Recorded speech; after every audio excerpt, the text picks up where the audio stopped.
जैसा हम सोचते हैं वैसे हम बनते हैं।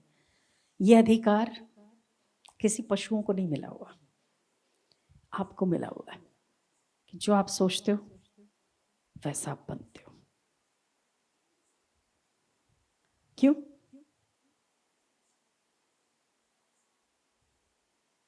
क्योंकि हम जो भगवान का एक नाम लेते हैं सच्चिदानंद, है ना, सच्चिदानंद रूपाय विश्वोत्पत्त्यादि हेतवे तापत्रय विनाशाय श्री कृष्णाय वयं नमः। सत चित्त आनंद स्वरूप है परमात्मा। कहते हैं सत्य स्वरूप है वो तो समझे, चित्त स्वरूप है ये भी कहते हैं, चेतन स्वरूप है। और हमारे अंतःकरण का दूसरा नाम क्या है? चित्त कहते हैं ना उसको, चित्त, है ना। तो यहां पर भी सत और चित्त, और यहां पर भी अंतःकरण में क्या कहते हैं उसका नाम? चित्त। तो वो चित्त और ये चित्त एक जैसा है, एक समान है। चित्त उसको भी कहते हैं, चित्त इसको भी कहते हैं, पर वो चित्त निर्विकार है, ये चित्त में उथल पाथल है। इसीलिए ये जो चित्त है वो विकारी है, वो उस गंदे पानी की तरह है जिसमें अपना चेहरा नहीं दिखता। जिसमें अगर कुछ डाल दिया जाए या पानी चंचल हो जाए तो अपना चेहरा नहीं दिखता। परमात्मा का जो चित्त स्वरूप है वो शांत स्वरूप है, वो रस स्वरूप है, वो आनंद स्वरूप है। क्यों?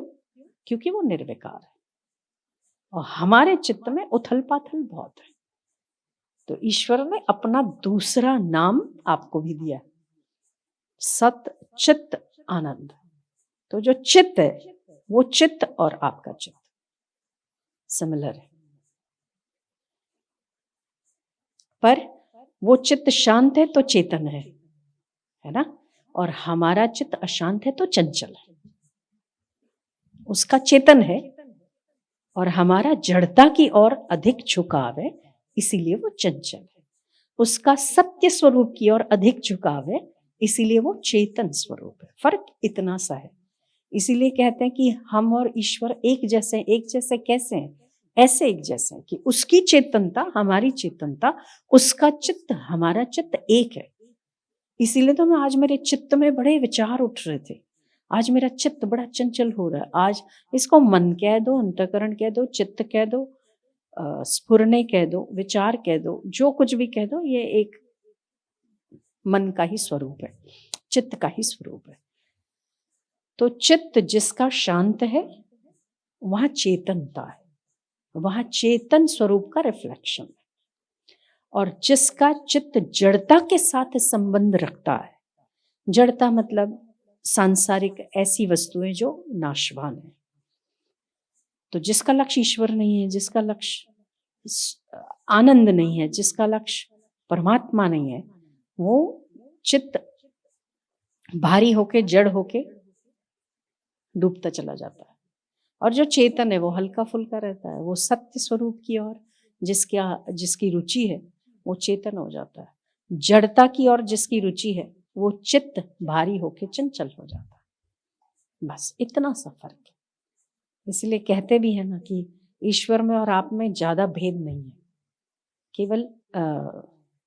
केवल जो उसका डायरेक्शन है ना, कंपास का जो डायरेक्शन है ना, बस ऐसे से ऐसे घूम जाए तो चेतन है, ऐसे से ऐसे घूम जाए तो जड़ है। बस केवल डायरेक्शन, एंगल है ना। जैसे ये एंगल है, अगर इसको ऐसे कर दिया तो अनेक दिख गए, और अगर जैसे अभी पड़ा है तो आपको कुछ नहीं दिख रहा।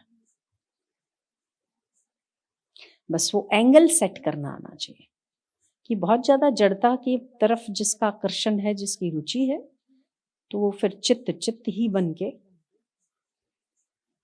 जन्म मरण के चक्कर में चला जाता है, और वो चित्त चेतन बन के जन्म मरण से मुक्त हो जाता है। बस एंगल का फर्क है,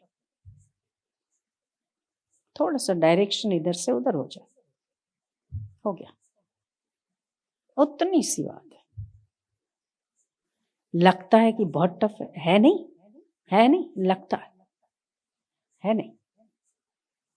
बस थोड़ा सा एंगल ही चेंज करना, जैसे इसका एंगल चेंज किया और आपको दिखा, है ना, ऐसे थोड़ा सा एंगल बदल जाए, बस हो गया।